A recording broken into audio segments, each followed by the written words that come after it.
За сайн бацгаана уу? Үндэсний засаг төрөлнгийн хойно байралтай 610 аялыг Мандала утганыг танилцуулж байна. За Мандала утга нь бүрэн цутгамал хийдтэй төмөр бетонын бүтээцтэй барилга юм. Ерөнхий төлөлтийн хувьд барилгын нийт талбай 30%-ийг барилга орон сууц, 40%-ийг ногоон байгууламж хүүхдийн тоглоомын талбай, 30%-ийг авто зогсоол, явган үний зам талбай эзэлж байгаамаа. За дотор интерьерийн хувьд гэх юм бол үүдний хаалга нь Оросын Rossi di Veri брендийн хаалга. За Баркадын шалны хувьд гэх юм бол Швейцарын Swiss Krono брендийн Баркадын шал, үүдний шкаф болон галт тогооны тавилгыг үндэсний үйлдвэрлэж гамброосоор хийлгсэн байна. За вакуум цонхны хувьд гэх юм бол Бельгийн Deco брендийн 3 давхар шилтэй вакуум цонхыг ашигласан байгаа.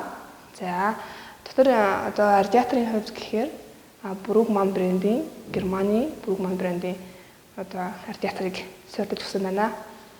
За галт тогооны тавилгын хувьд Австрийн Boom брендийн галт тогооны тавилгыг Гамбросынхан Монголд угсарч суурилж байгаа. За энэхүү тавилгыг Мандала утхан сонгосон байна. За домофоны хувьд болохоор Солонгосын Comax брендийн домофоныг айлбурт суурилж өгсөн байгаа. За өрөө хоорондын тусгаарлагч хаалга нь Америкийн Masonite брендийн хаалгыг сонгосон байна. Мөн унтлагын өрөөндөө Гамбросын тавилгыг бас хийж өгсөн байгаа. За тавилганы хувьд бол Австрийн Boom брендийн хамгийн сайн чанартай гэсэн материалыг сонгон тавьсан байна.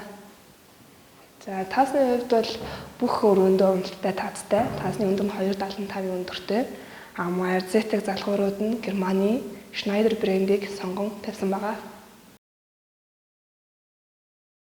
За ариун цэврийн өрөөний хувьд дэлхийд хүлээн зөвшөөрөгдсөн Японы Toto брендийн тоногдлуудыг тавьсан байна. Мөн ариун цэврийн өрөөний шаланд ус залуулах систем суулгаж өгснөөр давхар хооронд ус алдах хэрэгслийг байхгүй болгож байна.